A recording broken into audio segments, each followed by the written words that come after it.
Hello, everyone. Hi. Hello. It's CricketSong, and I am live. I just want to share the link with people on my Facebook page because I'm not sure if I actually told everyone that I was going to go live today. I know I talked about it last week, but I don't think I actually told everyone that I was going live today, what time, or I don't think I ever put up a notice. So I'm actually going to share on my Facebook page that I am live. Post that. And let me put it in my Practical Witchcraft Facebook group. Let me share it there. Practical Witchcraft. Live now. Oops. And I don't really have a topic today. I was doing Q&As, and I can certainly do Q&As today as well. So if you're in chat and you have a question for me, please feel free to ask. Otherwise, I really don't have a topic I wanted to talk about. I was going to share, I just got this book in, White Fragility, Why It's So Hard for White People to Talk About Racism by Robin DiAngelo. I don't know if it's coming up reversed when you watch this, but I just got this in yesterday, and it's not a very long book. I had watched a video by this lady on YouTube, and it really spoke to me. So I'm going to watch that. I'm going to read that book, and I'm sure I'll be sharing stuff about that on my Facebook page for those of you who are interested in that, because I think it's super important for me as a white individual, a white person, to really check myself. I really think it's important to check myself because a lot of what Robin here discusses, at least what I saw in her video when she was doing a talk here in Seattle, because she's from Seattle, a lot of what she addresses in it, I could see definitely pertains to me and how I was sort of raised. Which really was eye-opening for me. So I, as a witch, as someone who identifies as witch and who truly believes in shaping reality, having the power within us to shape reality, I think it's important to recognize what's happening and to work magic to actually shift the energies to make a change. And this is where I'm beginning. Because I think, for me at least, recognizing my perspective and understanding it, working through those shadows, starting with myself, will definitely enable me to recognize things that I can change within myself and influence and affect others around me. Hello, everyone. Okay. Whenever I reach a new phase in my life, I sort my tarot cards. When do you decide to sort your cards? This was asked by Jarian Crane. I don't know. What do you mean by sort my tarot cards? Do you mean like go through the decks that you own and decide what ones you'll keep or what ones you won't, what ones you'll use or what ones you'll gift or sell? Is that what you mean by that? Hey, everyone.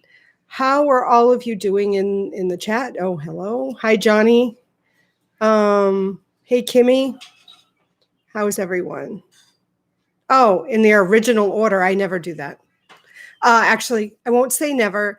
The only time I ever actually put my tarot cards in the original order, like all the major arcana and all the pips from ace to king, is when I'm going to use them to either like do a video about tarot spreads and I need to be able to find them, or if I'm teaching a class and I want to be able to go to them quickly to pull out specific cards. Otherwise, I never sort them.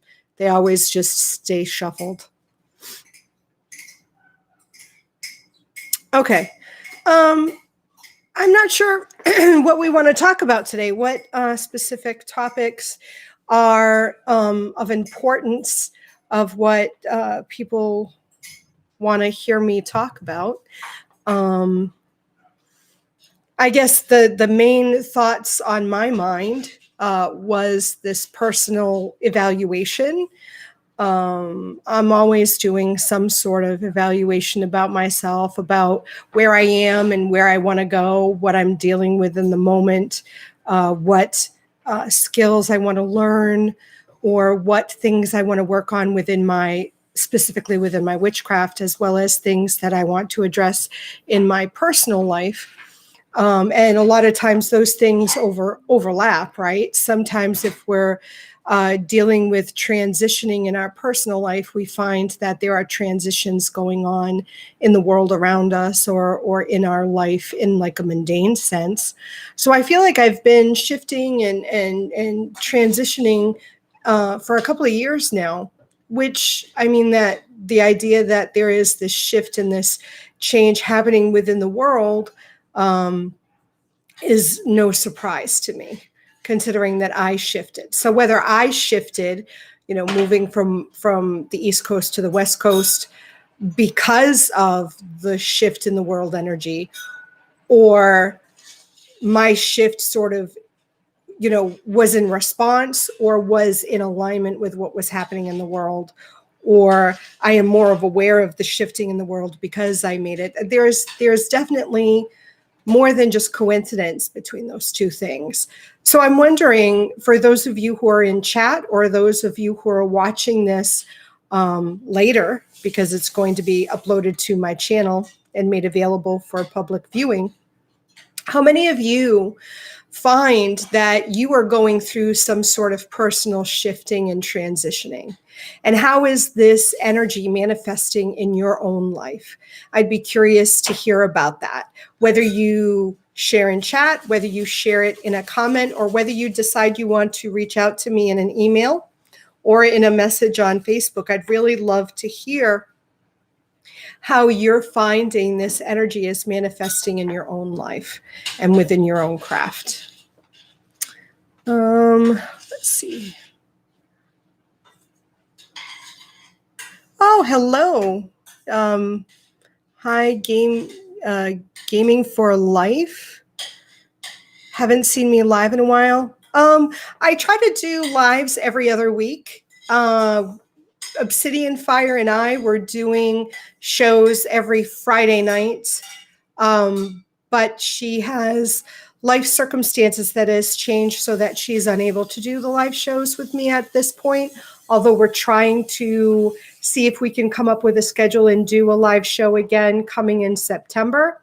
In the meantime, my plan is to do a live around anywhere between 1, 2, or 3 o'clock on Pacific Coast time every other Friday. I'd like to come up with some sort of topic and schedule these lives ahead of time so that you know. But right now, that's sort of not what's happening in my life right now. Trying to make plans like that just isn't working. So, but be aware that I will go live so I won't go live next week. I'll go live the week after that. And I'm trying to come up with an idea of doing some sort of pre-recorded video again. Although, again, I'm sort of struggling with the type of topics that I want to talk about. Let's see. How can we witch through this virus? Okay. The virus. So there's so many different things. Oh, and this was asked by, Leah, Kaliach. I'm not even sure how to pronounce that. Kaliach, Leah, Mick, Morcha. Oh, I am so bad with pronunciation of names. Please forgive me. How can we witch through the virus? So I think there is no one answer that fits every witch, right? Because we are all individuals and we all have unique practices. Even two people who practice a similar tradition are going to have different ways of approaching their craft. So number one, I'm going to say that there is no one way. There is no one way to witch through this virus or the pandemic. There's no one way to do it. My opinion, how I am witching through this is the first, it's sort of like a threefold setup for myself. The first thing is protection, to protect myself, my space, and my family, my health, is the first thing I do. It's the first thing I do regardless of what situation we're talking about. But when we're dealing with a virus, a physical manifestation, this physical virus that shows physical symptoms in the human body, recognizing that it is a manifestation of an energetic thing that's happening. So if we look at it in that sense, then that means this physical body is an energetic, it begins with an energetic virus. And I think we can also see that the energetic virus is manifesting not only in physical sickness, but in emotional sickness. It's disrupting. And I feel like that's why we're seeing, this big change here in the United States, with the whole racism and the Black Lives Matter and defunding the police. I think these are also manifestations of the same energetic frequency or the energetic virus that started with COVID, with the virus, with the pandemic. It's all part of the same thing. It's all symptoms of the same disease or the same virus. So protecting myself psychically, energetically, as well as physically. So in any way that makes sense for me is going to be the first thing that I do. The second thing is, as I was saying previously, identifying the ways in which I can start making a positive change and influencing what's happening in my own life, as well as in my neighborhood, my community, my state, my country. But it's going to educating myself, working and really doing a self-evaluation of what I believe. What are my social understandings? What are my root beliefs about people, about myself as a white woman, a white female? What are my beliefs? And if you weren't with me at the very beginning, I picked up this book. I ordered it, and it just came in yesterday. White Fragility: Why It's So Hard for White People to Talk About Racism by Robin DiAngelo. I watched a video on YouTube. You can Google her, and there's a whole talk that she actually talked to people here in Seattle a few years ago. This book, interesting enough, this book is copyrighted 2018. So it was published 2 years ago, but it's still very apt and very applies to what's going on today. So for me, when I listened to Dr. DiAngelo speak about this book and about white fragility, it really resonated with me. So reading this is going to be important, not just reading it, but really working it, identifying areas in which I need to make change, identifying areas in which I need to make some sort of transitions, identifying what part I'm responsible for. Because I may not have been here when the system was set up here in the United States, but I am somewhat responsible. I may not be directly responsible, but I have to claim responsibility for that. And then identifying that, and then looking at ways in which I can, as a witch, make a positive change in myself, in my life, here in my home, in my community, in my city, in my state, in my country. So for that, it's going to be different for each of us as well. So making changes. And like I said, the COVID virus is just a part of this energetic disease that is happening. So that's important. Self-evaluation, looking at ways in which to make a positive change so that we can shift the tide of the energy in a positive direction, in helping make the changes that I identify. So that's part of it. That is part of witching through, protection and healing is the third prong for me. Healing whatever it is that I can directly heal, because once we align with healing, once we align with change, once we align with, positive change, tearing down things, once we align with that, we want to build the momentum of that to add to our personal power, to add to the power of what is happening within the country, within the world, within our society, and adding part of ourselves to that, part of our energy, part of our essence to that, will enable us to be more empowered and to be more in control and to direct the energy, as which we have a unique perspective. We understand that making changes are possible because we do that every day within our craft, right?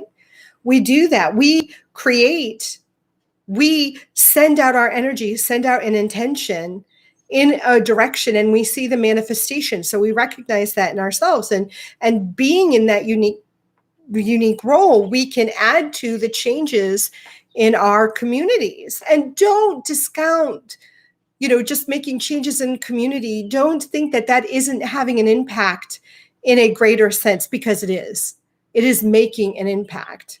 You may think just doing this one thing is not going to change anything in the big spectrum, but of course it is. Of course it's going to make a change, but we can't make changes until we identify what we see needs to be changed. We recognize, we acknowledge what is broken, what doesn't work. And I think that's the first step, because how can you go do anything if you don't know what it is you want to do? How can you direct your energy if you can't identify the focus, the outcome? You need to be able to identify the outcome, to be able to see the outcome before you can make a change, right?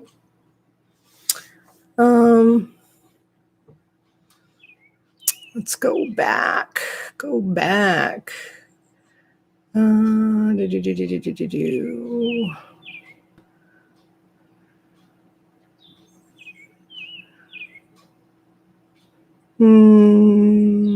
can we witch? Okay, that's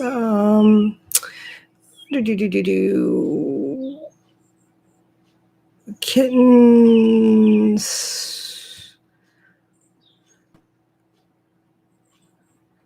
Hi, Friday.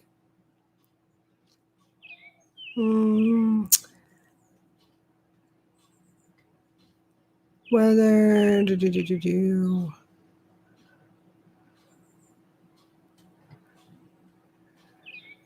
Oh, I thought I saw another question. Oh, I'd like to hear you talk about the spiritual aspect of death.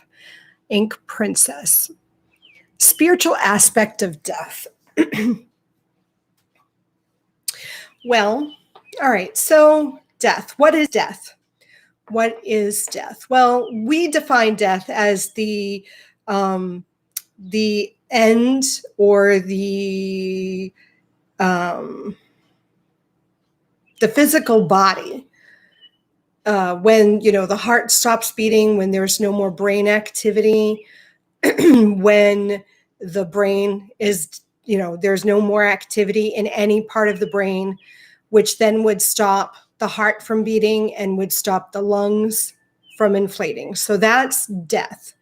It's physical death is so now we're going into my belief. Physical death.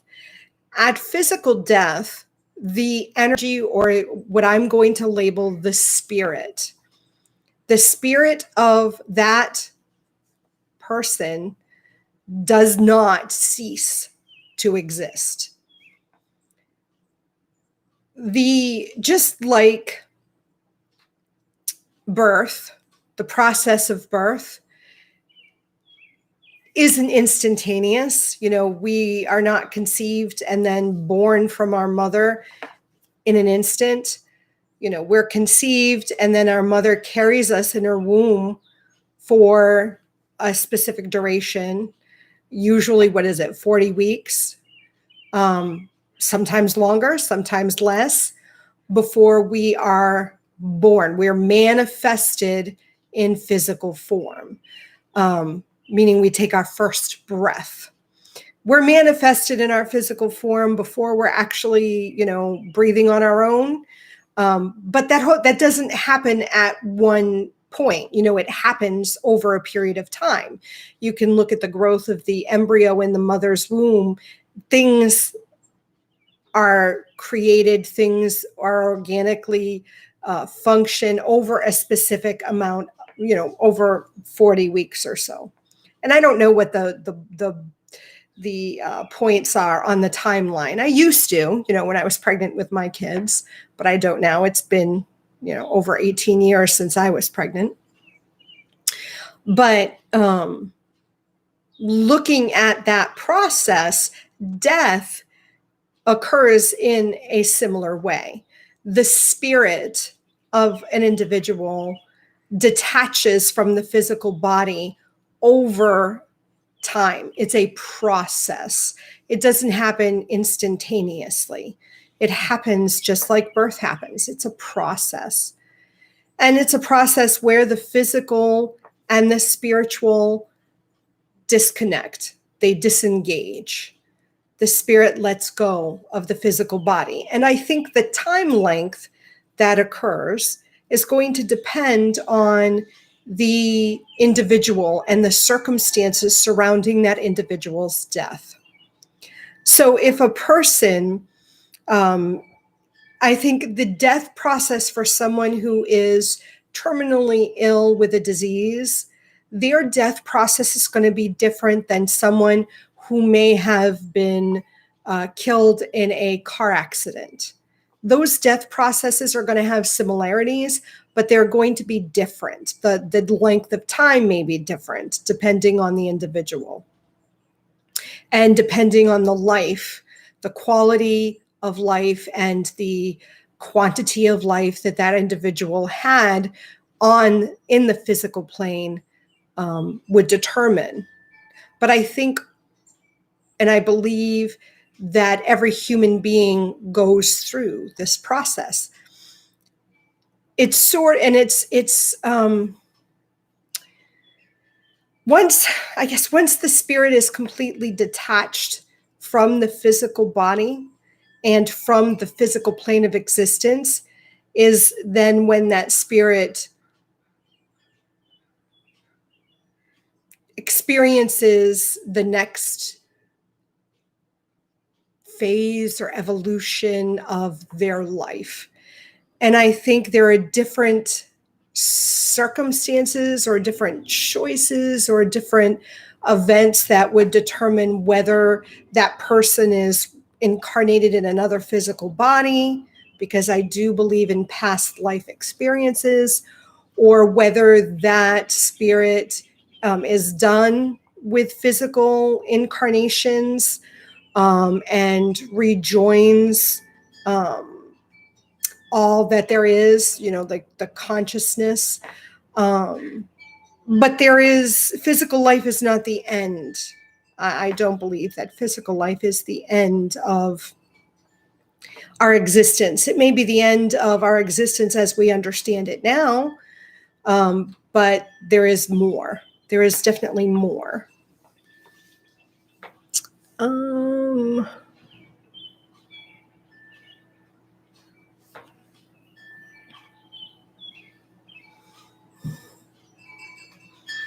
So Friday Wiggly, the world is currently hurting. We are slowly killing her. How do heal and preserve her? How do we save the earth spiritually? Well, I think the first thing that we as human beings need to understand is that the earth is a living entity, that the energy that animates us, the energy that connects us, all of humanity, the energy, the spark, the breath of life, our spirit, we are not singular. We are a part of the greater all, the greater whatever you want to call it, the greater existence. And the earth, the planet earth, is a part of that too. And I guess this is very much a animist, and yeah, I think animistic. Oh, I can't even pronounce it. Animism. It's that type of idea. But I also think that each of us do have an individual personality. We have something that is uniquely an expression of the energy within ourselves, yet we are connected to the greater all. And that animals and plants and the planets all are part of the collective energy, but we are individual expressions of that energy. So I think we as human beings forget that. We're so focused on our individualistic or our ego, the personality that makes us us. We are so focused on our independence and our individual expressions, and expressing our opinions and our thoughts and ideas, that we forget that we are part of this greater energy, this greater collective consciousness, this greater spirit. So I think it's important for humanity to recognize that when we hurt the planet, we're in essence hurting ourselves, because we are dependent on the energy exchange that we receive and give and get from the planet. And I think we are very much on a taking without returning. My feeling is everything needs to be done in an equivalent exchange, whether it's magical or not. And when there's no equivalent exchange, the equivalent exchange will be forced upon us, like whether we accept it or not.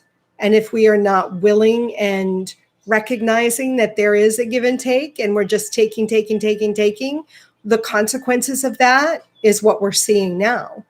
I mean, we're taking from the planet without giving back, without considering the consequences of what we're doing, or we're considering the consequences of what we're doing and we don't give a shit. And now we're seeing what's happening. You know what I mean? So I think the first thing is to recognize it and take actions to rectify the balance. So I mean, in a practical sense, that's living more in focusing on sustainability, focusing on leaving a smaller footprint, recycling and reusing and conserving. I think these are things that are going to be helpful in the long run. And I think we really need to consider that. I think that's how we're going to save the earth, in a practical sense, you know. So I don't know if there's anything else I really had to share with you. And I don't know, there was a question I had left over from the last time, and I don't know if I really talked about it, but it was talking about the need to cast circle. Do you need to cast circle every time you do spells or rituals? And I don't know if I addressed that. I'm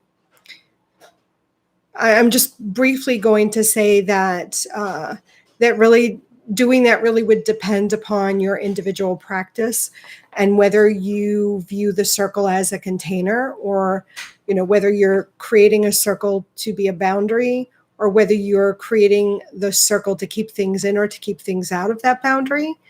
And I think it can be helpful. And I think, now that I'm talking about it, I think I did address it in the last video. So I'm going to encourage you to go back to the last video and look at that, because I don't think we need to rehash it again. The only other thing I guess I can just briefly touch upon is I've written a nonfiction book on witchcraft. And right now the proofs are with the beta readers, and they have them in their hands right now, and they're reading them. And I should be getting feedback from them at the end of June. Once I get the feedback from the beta readers, I'm going to review the information that they, submitted, and do a final edit of the book, submit it to my editor. And after that, the book is going to be ready for publishing. So if I get the information back from the beta readers at the end of June, I will work on that July, get it out to my editor in July, and hopefully by September, October, we'll be publishing it. So keep your eyes peeled for that. It'll be available in Kindle as well as in paperback. I'm super excited about that. I can't wait to share that with you all. So yeah, the title of the book is Becoming Witch. That is the title. And yeah, that's going to be exciting. I think that's it. It looks like we're getting a delivery. I had planned on being on for an hour, but if there is nothing else to discuss, then the half hour is what it's at. Sorry about my dog, because we're just getting a delivery. Sophie. So I guess that's going to be about it. So again, look for a video in not next Friday, but the Friday after. If you have topics you'd like me to address, if you have ideas for videos, please share them with me. If you're not a member of Practical Witchcraft over on Facebook, I encourage you to join the Facebook group, and follow me on Facebook under CricketSong, or follow my Lunar Wisdom Facebook page, or I'm also on Instagram under Songs of a Cricket. I have a blog, check out lunarwisdom.net and I offer readings and mentorships and all kinds of witchiness. So go check me out everywhere. Don't forget to subscribe and hit the bell for notifications here on YouTube. Okay, I love you all. Have a wonderful weekend. Bye. Blessed be everyone.